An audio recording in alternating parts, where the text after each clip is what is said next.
Olá! Desejo as boas-vindas ao TriplaCast. Esse aqui é o espaço que a gente descomplica o complexo mundo da tecnologia, da conformidade, da cibersegurança e dos negócios. Eu sou a Carol Moreira, sou gerente de marketing da Tripla e vou ser a anfitriã de vocês aqui hoje.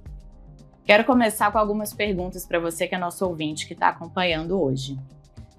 Você confia ali na Netflix, naquele algoritmo que te dá as dicas do que você vai assistir? Você confia no seu banco, por exemplo, que faz uma análise de crédito em poucos segundos? Hoje a gente tem, por trás de quase tudo na nossa vida, a gente tem um algoritmo que está ali tomando decisões e nos dando indicações de acordo com o nosso comportamento. E é um pouco disso que a gente vai falar aqui hoje. Para começar essa conversa aqui hoje com a gente, eu quero convidar João Saldanha, que é o head da nossa BU de Governança e Compliance na Tripla, além de ser um dos sócios da Tripla Data Privacy. Seja muito bem-vindo. Muito obrigado, Carol. Muito obrigado a todo mundo que continua organizando essas produções maravilhosas aqui na Tripla. Estava sentindo falta de participar de alguma coisa assim. Isso aí. Acho que a gente tem potencial de entregar muito conteúdo de qualidade para o público, né? Não só para os nossos clientes, como a gente já entrega normalmente, mas por meio desses materiais a gente consegue entregar para o público, para quem nos acompanha nas redes sociais, né? Nas nossas publicações. Então é um prazer estar aqui, espero que eu possa esclarecer o máximo possível esse tema que realmente é complexo, tem algumas polêmicas, mas que... É um pouco assustador. É um pouco assustador, e tem que ser, mas pelos motivos certos, mas que agora a gente está num momento de entender e abraçar. Não tem mais tempo de fugir, não dá. Show. Tá bom, João. Então, para a gente começar e tentar deixar todo mundo na mesma página, quando a gente fala a expressão, governança algorítmica, o que isso quer dizer? O que a gente está falando? Tem que explicar como se fosse uma criança de 5 anos, que no caso sou eu. Bom, então tá. O que é governança algorítmica? Acho que a gente pode dar um passo para trás e pensar primeiro, o que é algoritmo, o que é um algoritmo, como é que isso se comunica com a ideia de inteligência artificial, que a gente tem feito essa conexão com muita facilidade. E a ideia é o seguinte: o algoritmo ele é um processo, tá? Ele é um processo automatizado, por meio dele que acontece a tomada de uma decisão ou a filtragem de uma informação. Basicamente, você tem ali um emaranhado de escolhas e de possibilidades, de caminhos que a informação pode trilhar, e você insere uma informação, ele trabalha essa informação de alguma maneira e te devolve um output. Então, você tem um input e um output. Esses algoritmos eles podem ser muito simples, Então, por exemplo, você pode ter uma espécie de um chatbot ali que não tem nenhuma inteligência embutida. Você pode só... ele te faz perguntas, então, num script, e você tem que responder uma das opções que ele te dá, e aí, dependendo da resposta, ele vai te levar para outras opções, e outras opções, então, uma espécie de um fluxograma. É uma automação, não é necessariamente uma inteligência. Isso, não tem uma cognição ali, ele não está emulando esse processo de raciocínio humano. Muitas vezes ele pode ser um fluxograma mesmo, ele vai seguir ali uma rota, isso, exatamente. If else, Então, você tem esse cenário, isso já é um algoritmo. Só que você tem do outro lado as inteligências artificiais, Todas as inteligências artificiais, toda inteligência artificial, ela é formada, é composta por um ou mais algoritmos. A recíproca que não é verdadeira, como a gente acabou de falar.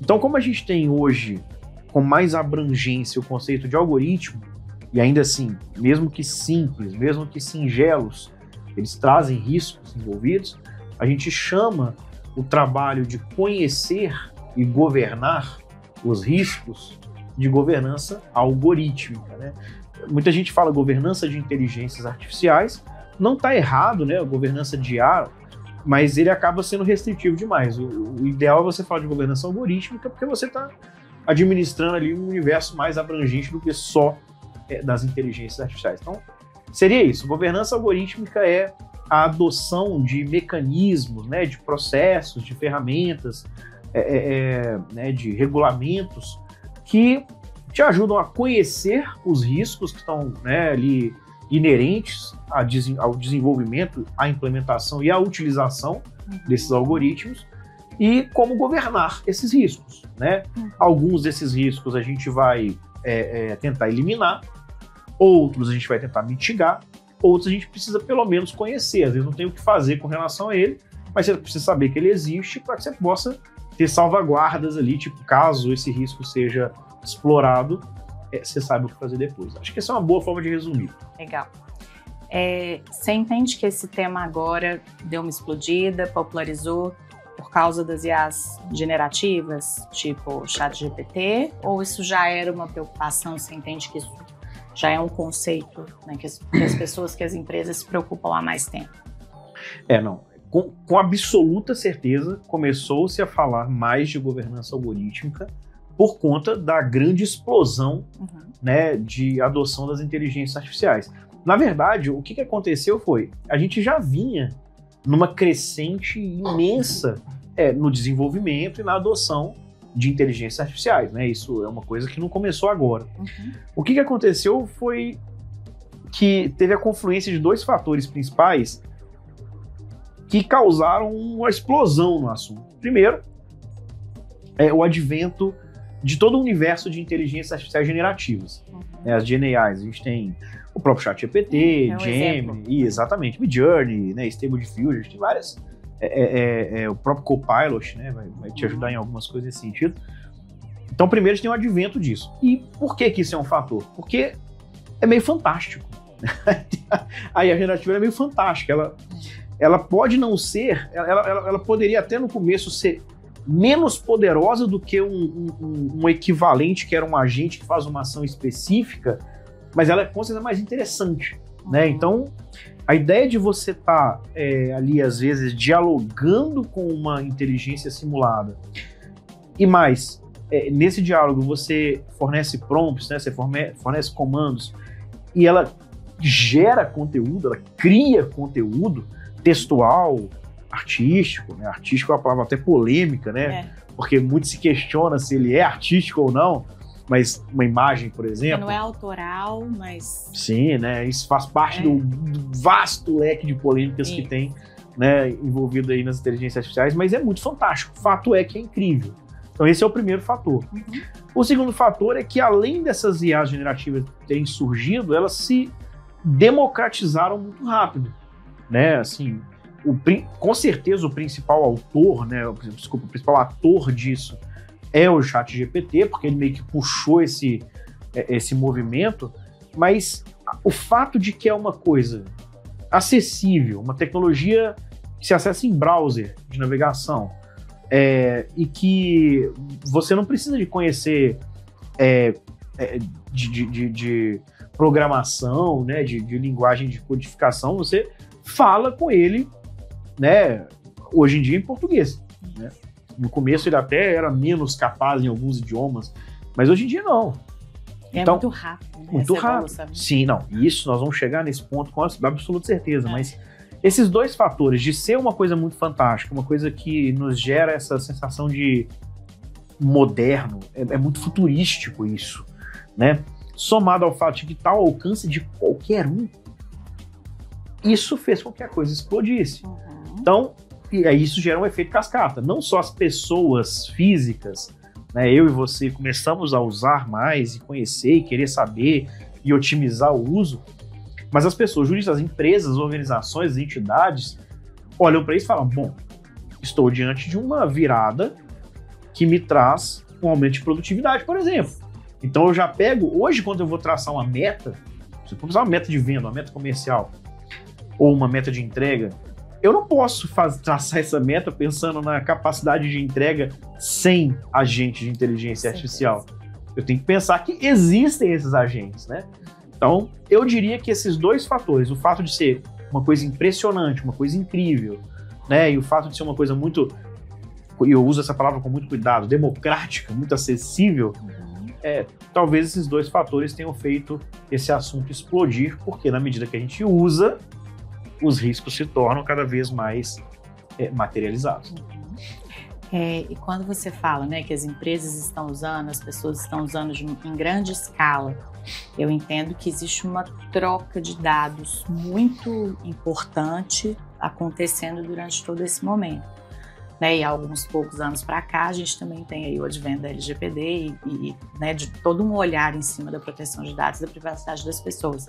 Como que você correlaciona esses dois temas? É impossível de falar de governança algorítmica sem falar de privacidade e proteção de dados pessoais.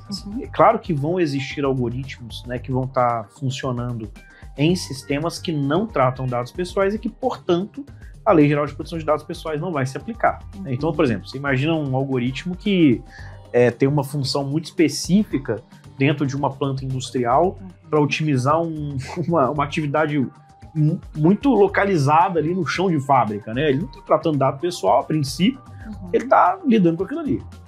Por outro lado, você vai ter outros, e aí hoje em dia talvez seja a maioria dos que são mais acessíveis, inúmeros, incontáveis algoritmos que de fato tratam dados pessoais. Não é possível falar de governança algorítmica sem falar de privacidade e proteção de dados pessoais, porque isso acaba sendo um capítulo dessa governança, né? Então, eu vou olhar para o desenvolvimento e para a adoção dessas tecnologias e ver todos os tipos de riscos envolvidos, né? Um desses riscos são riscos voltados à privacidade, né?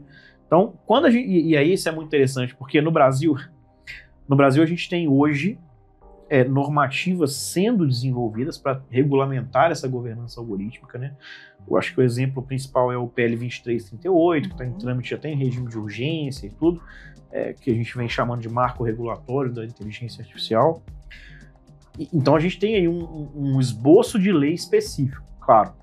Mas se você for no próprio texto da Lei Geral de Proteção de Dados Pessoais, já se falava de decisões automatizadas, né? E a importância de você permitir que essas decisões sejam revistas, ou pelo menos sejam passíveis de revisão por um ser humano. Quando a LGPD fala de decisões automatizadas, ela está falando de algoritmo. É isso que ela está falando. Ela está falando dos exemplos que você muito bem deu, por exemplo, de uma análise de crédito, né? Então, assim, quando você tem um sistema que faz uma análise de crédito em alguns segundos, como você falou, muitas vezes a gente está no aplicativo do banco e fala, eu quero fazer um empréstimo. E ele faz uma análise instantânea e devolve um sim ou não ali. Isso não foi para um analista de crédito, isso foi para alguém que olhou, cavou sua história e tal. Ele juntou um monte de dados a seu respeito, né, quanto dinheiro você tem, com qual frequência que o dinheiro entra, qual que é, né, o seu patrimônio declarado, para ele pega de um monte de fonte de informação e decide se você tem ou não tem condição de receber aquele crédito ali, né? Então, sim, essas decisões automatizadas já eram previstas como um risco na LGPD. E aí, quando a gente traz isso para o mundo de governança algorítmica, a gente entra em searas, assim, muito mais assustadoras, porque o que eu imagino é que os danos à privacidade já existiam, né, e eles eram objeto de atenção da LGPD, mas o que os algoritmos podem fazer é aumentar a escala, aumentar a profundidade, replicar, né, padrões discriminatórios, aumentar desigualdades. Então, sob uma ótica de enviesamento de máquina, por exemplo. Então, é muito preocupante e, sim, não é possível falar de governança algorítmica sem falar de privacidade. Legal. Eu queria pegar esse gancho que você falou agora sobre um comportamento discriminatório, enviesado, né, do enviesamento da máquina. A máquina, ela teoricamente tem um processamento lógico. Sim. Como que isso se torna discriminatório? Exatamente. Como que funciona esse viés? Isso é um ponto central, assim, é um dos, talvez, dos elementos mais preocupantes, eu acho. E passa mesmo por uma esfera de dúvida, assim, de peculiaridade, né? Como pode uma máquina ser racista?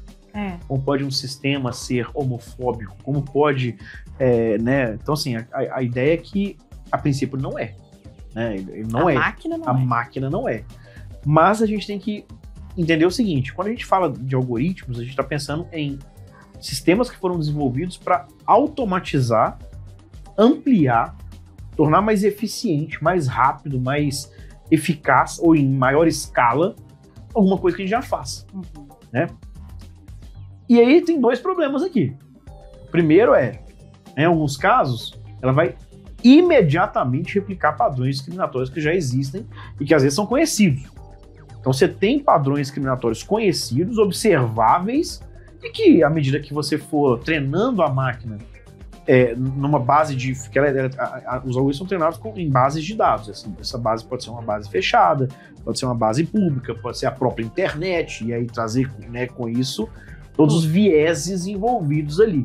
Se você tiver percepções discriminatórias, elementos discriminatórios já observados, não tenha dúvida que eles vão se replicar na máquina, né? Só que ainda isso evolui para um outro ponto, que é como ela é extremamente eficiente em fazer alguma coisa, ela pode, nesse processo acelerado, automatizado, repetido, tornar perceptíveis padrões discriminatórios que a gente nem sabia que existiam. Ocultos. Exatamente, ocultos. E aí, assim, fica uma coisa meio agridoce, né? Por um lado, existe um medo muito grande de que a adoção em larga escala desses sistemas, de maneira não governada, faça com que milhões de decisões automatizadas no cotidiano sejam tomadas por algoritmos que estão enviesados. Por outro lado, querendo ou não, alguns desses algoritmos ajudam a enxergar padrões discriminatórios. Né? A gente tem vários... Dois lados. Tem vários exercícios que a gente pode fazer hoje, e quando eu digo hoje, eu digo até hoje, que a gente consegue enxergar esse tipo de coisa. Né? Então, assim, experimenta entrar no ChatGPT, por exemplo, e pedir para ele fazer a imagem de um médico. Né? Ou melhor, faz isso em inglês. Make me an image of a doctor. Que aí você botou em gênero neutro. Isso. Ele muito provavelmente vai fazer um homem branco.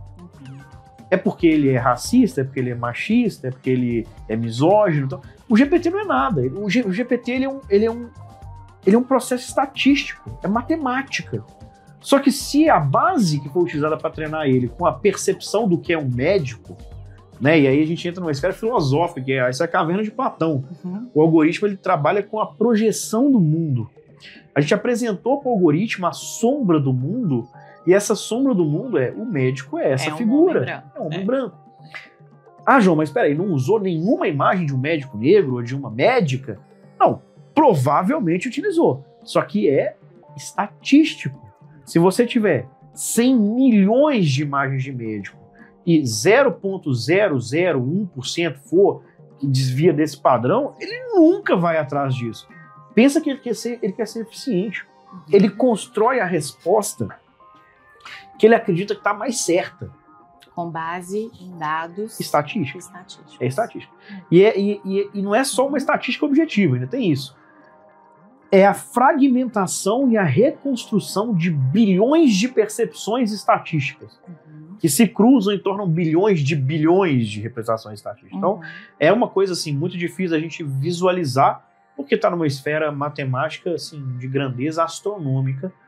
Mas sim, é possível fazer esse tipo de teste. Por outro lado, se você pedir para ele escrever, para ele desenhar uma enfermeira, aí você pode também fazer em inglês, faz o teste, a nurse, ele vai fazer uma mulher, muito provavelmente.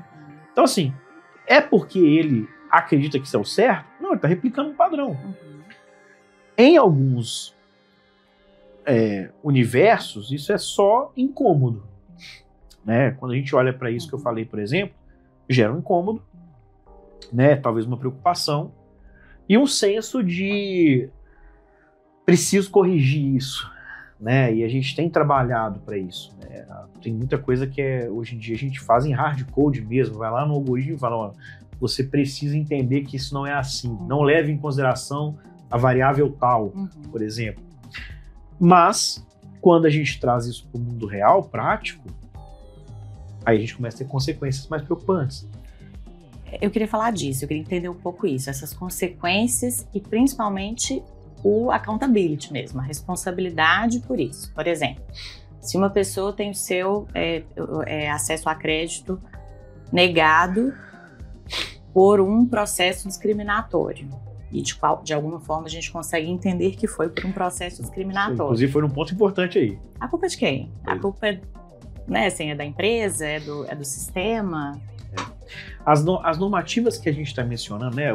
Hoje a gente já tem normas pelo mundo tratando o assunto. A gente tem o AI Act europeu, a gente tem diretrizes da OCDE, A gente tem frameworks já, a gente tem a ISO 42001, a ISO 24027, que inclusive é uma ISO especificamente de machine bias, de enviesamento de máquina, uma ISO inteira para tratar disso.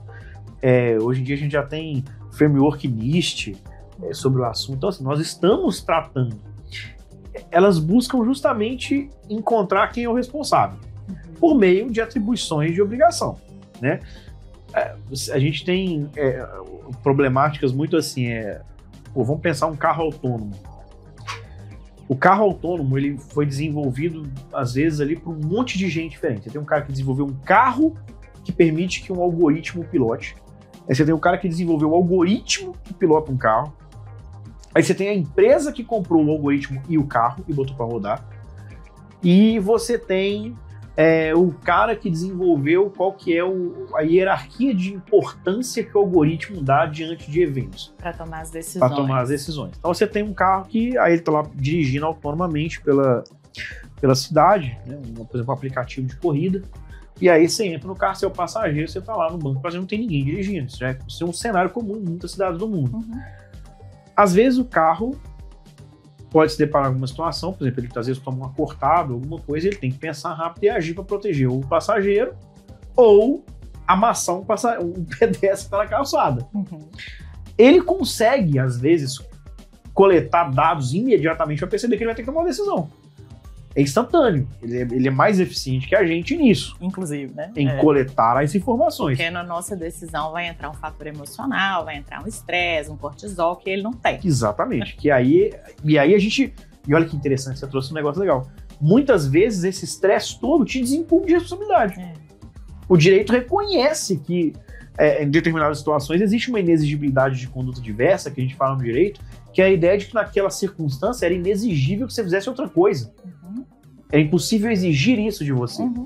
Mas tinha um algoritmo que é capaz de tomar a decisão. Porque depois que ele tomou a decisão de quem que ele vai salvar, se você auditar o log do processo cognitivo, e ele for, claro, auditável, né? Porque isso aí também é um outro problema de não ser, você vai ver por que ele tomou a decisão. Ele vai fazer um raciocínio. Tem isso. Logo, dele, né? Decidir matar essa pessoa. Se no final ele vai deliberadamente decidir matar uma pessoa, significa que é sempre doloso, mas ele foi obrigado a tomar uma decisão. E com base em quê? E quem é o responsável? O desenvolvedor do software? O desenvolvedor do carro? O dono do carro? O passageiro? O cara que causou o acidente? Quem é responsável? Quem é responsável? Você precisa ter uma atribuição de responsabilidade com base em normativas. Então, assim, quando a gente fala de atribuir responsabilidade a pessoas, a gente vive num mundo muito mais fácil. A responsabilidade, ela sempre vai ser ou objetiva ou subjetiva no direito. Objetiva é aquela responsabilidade que decorre de uma norma. Então tem um contrato, por exemplo, que fala que independente de culpa, a culpa é sua. Ou uma lei. Por exemplo, isso é muito comum no direito do consumidor. O direito do consumidor existe responsabilização objetiva por vício de produto. O que é isso? Se eu te vender um negócio que está defeituoso, independente de você provar ou não que a culpa é minha, ou do lojista, ou da transportadora, não interessa quem quebrou o produto, eu respondo. Porque existe uma responsabilidade objetiva. A regra é a responsabilidade subjetiva, que é o quê? Comprovar que alguma ação minha, que é ilícita, te causou um dano. Aí eu tenho uma responsabilidade de reparar e de responder por isso. Mas como é que a gente faz isso no mundo? Entende? Então a gente precisa de leis para isso. E a gente volta lá no primeiro assunto, governança algorítmica. Isso é governança algorítmica. Um determinado nível de governança algorítmica é estabelecer quem responde. Então, quando a gente fala, por exemplo, do PL 2338, que eu mencionei mais cedo, ou do AI Act, ele estabelece... AI Act. Né? É o ato de... lei de AI. De IA. Eles tomam cuidado com isso.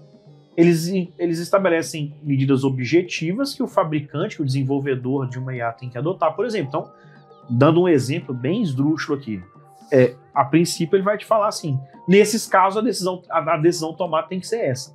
Porque aí quando a lei fala o que tem que ser feito, o seu papel passa a ser seguir a lei. Eu não concordo, eu acho que eticamente falando seria melhor matar o passageiro, não interessa. O que a lei diz é isso, você vai adotar aquilo ali, e isso é governança, é você seguir o que a lei está dizendo. Né?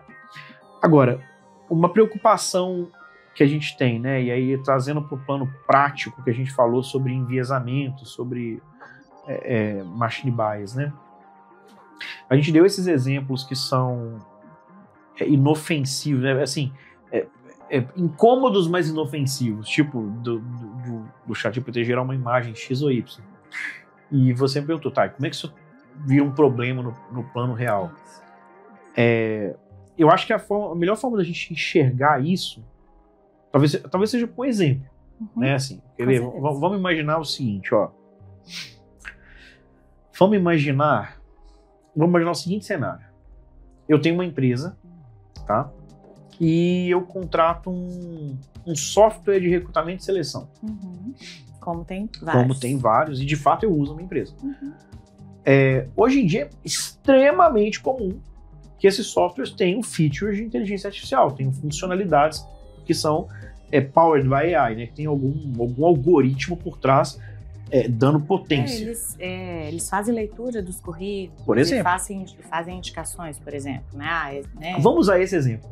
Ótimo exemplo, vamos usar esse exemplo. Eu abro uma vaga. Esses currículos aqui são mais adequados para essa vaga de acordo com o perfil que você solicitou. Isso. E essa é a frase-chave aqui, que você solicitou. Olha só. Eu abro uma vaga para advogado. Aqui. Quero contratar um advogado para o meu jurídico. Aí o meu RH, o meu agente de gestão, vai falar assim, João, quais são os critérios que têm que ser atendidos para essa vaga? Aí eu vou falar assim, bom, primeiro, essa pessoa, objetivamente, essa pessoa tem que ser formada em direito. Tem que estar inscrita nos quadros da OAB. Por quê? Porque é uma atividade privativa da advocacia, o cara tem que ter OAB. Ponto. Eu quero uma pessoa com 5 anos de experiência, pelo menos. Eu quero uma pessoa que tenha pós-graduação em direito empresarial. Eu quero uma pessoa que você coloca critérios. Objetivo. Todos os critérios que eu coloquei foram critérios de experiência, tá? Então eu coloquei lá, ele tem que ter OAB, ele tem que ter 5 anos de experiência, que ele tem que ser pós-graduado em direito societário e que ele tem que ter tido experiência prévia, de 3 anos, sei lá. Coloquei isso lá. Esses critérios, a princípio, são critérios objetivos, são critérios que, a princípio, não violam nenhum princípio de discriminação sobre a lógica de LGPD. Todos são muito bem fundamentados. Eles olham. Não, para um dado sensível. Né? Isso. Eles não estão olhando para dados sensíveis. E ainda que olhassem, assim, são critérios explicáveis. Eu consigo explicar por quê.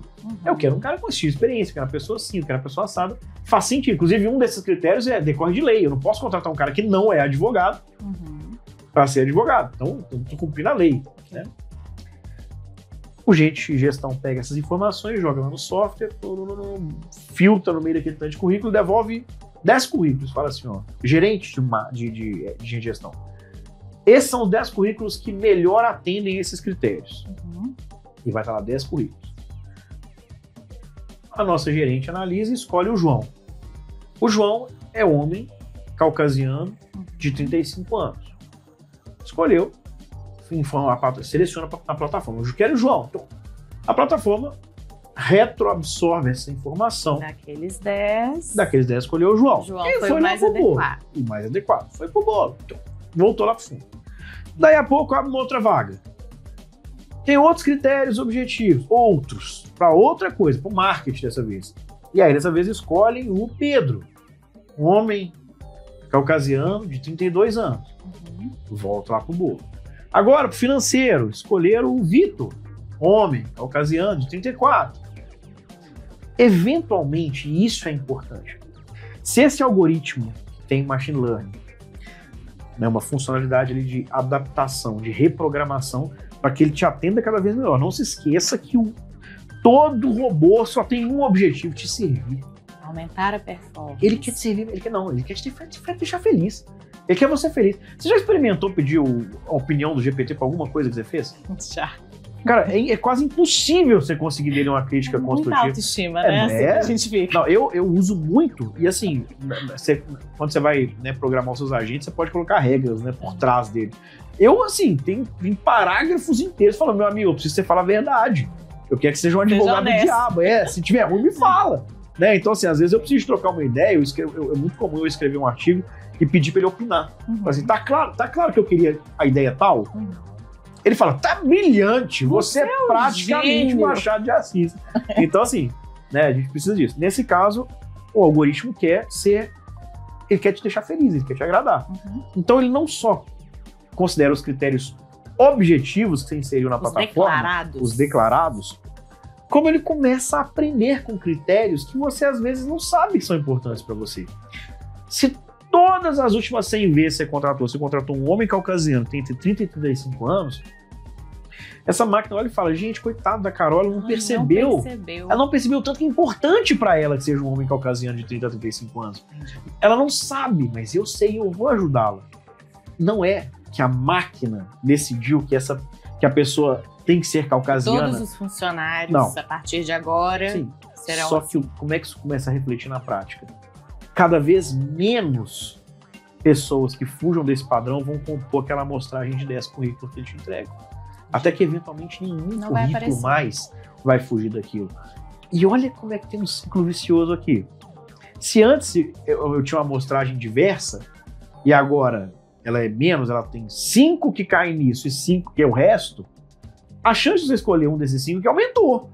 Então, o próprio processo de enviesamento, ele se retroalimenta. Ele entra num ciclo autodestrutivo. E a máquina não percebe.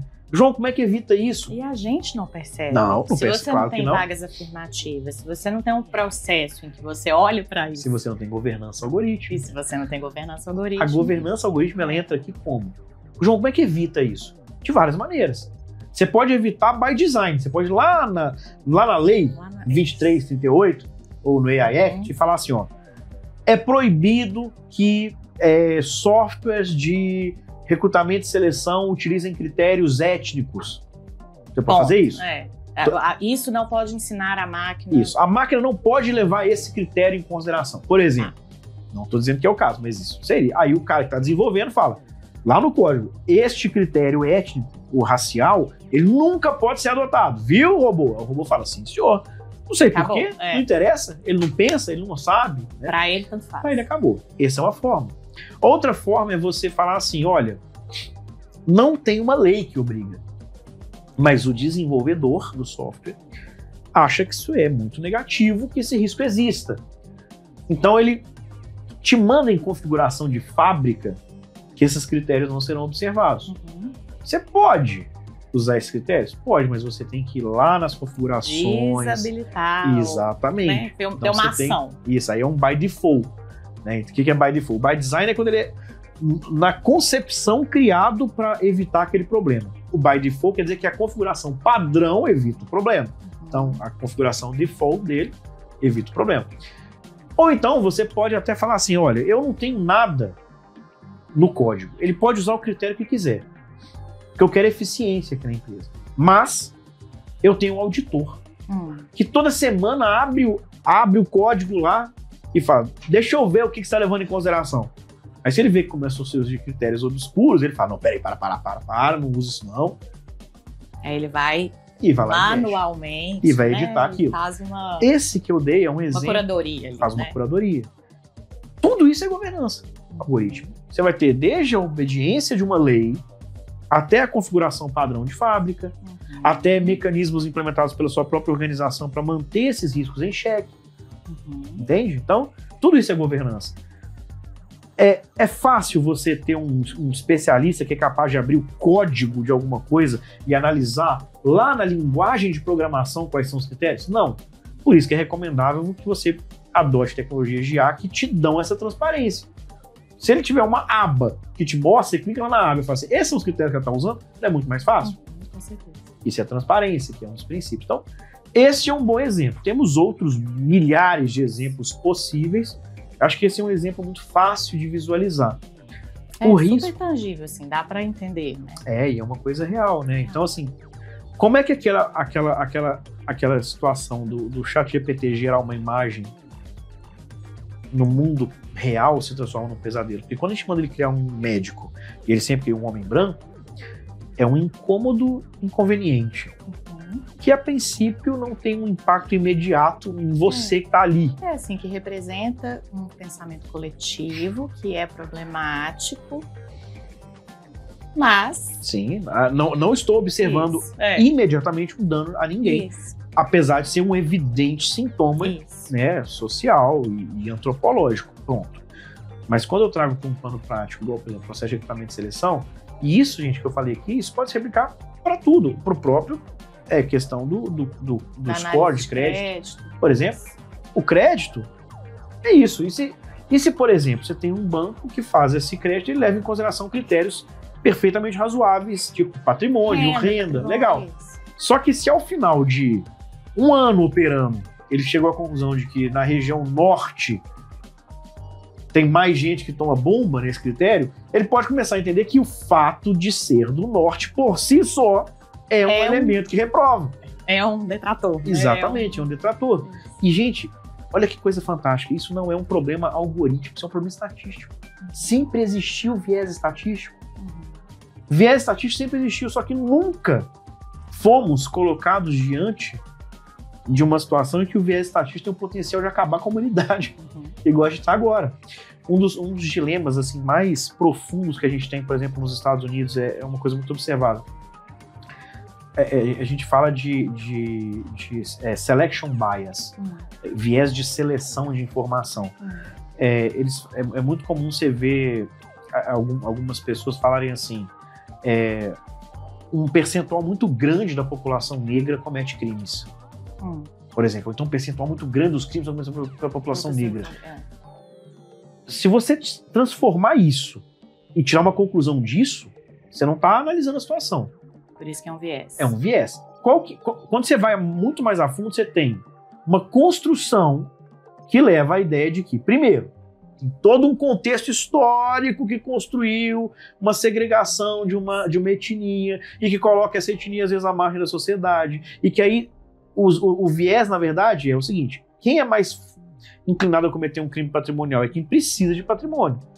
Quem comete mais são as pessoas que estão precisando de cometer. Se você, ao longo da história, transformou uma fatia gigante dessas pessoas numa etnia específica, é claro que você vai ter essa visão enviesada. Só que não é causa e consequência. Não é ser da etnia. Não é ser da etnia. É selection bias. Só que, como é que isso impacta o sistema penal? Aquela piada do Steve Wonder. Deus é amor. Amor é cego. Steve Wonder é Deus. Steve Wonder é Deus. Pronto, pode ser, faz sentido.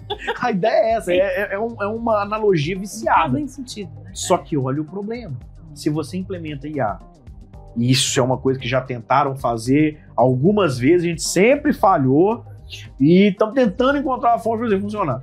IA preditiva, por exemplo. Você coloca uma câmera na rua que analisa ali o comportamento de todo mundo que está ali e tal, e às vezes detecta um crime antes dele acontecer. Vê uma pessoa que está em atitude suspeita, está planejando, tal, e isso pode proteger.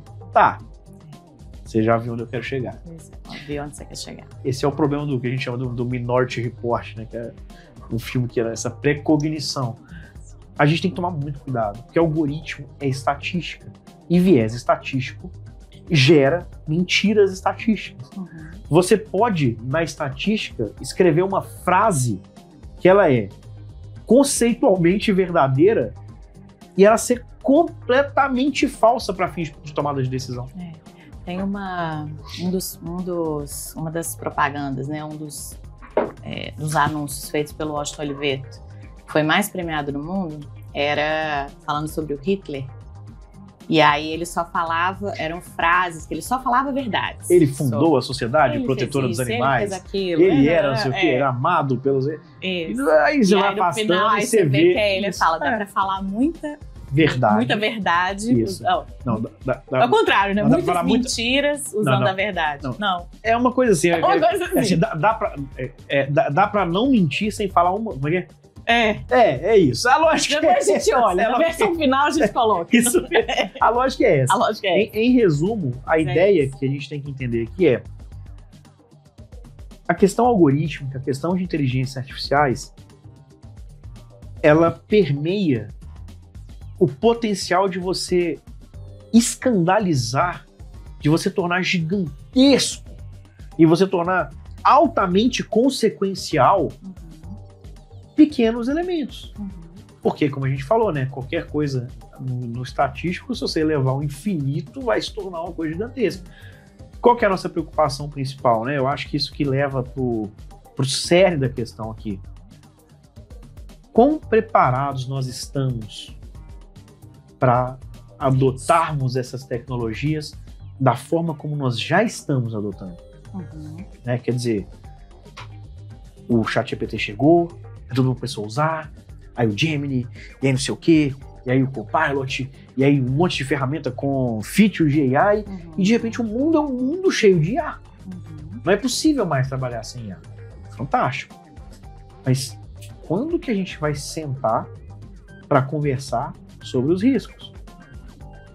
A gente tinha tecnologias extremamente poderosas. Por exemplo, eu cheguei até a escrever um artigo uma vez fazendo uma equiparação sobre quando a gente descobriu a fissão nuclear e agora a inteligência artificial.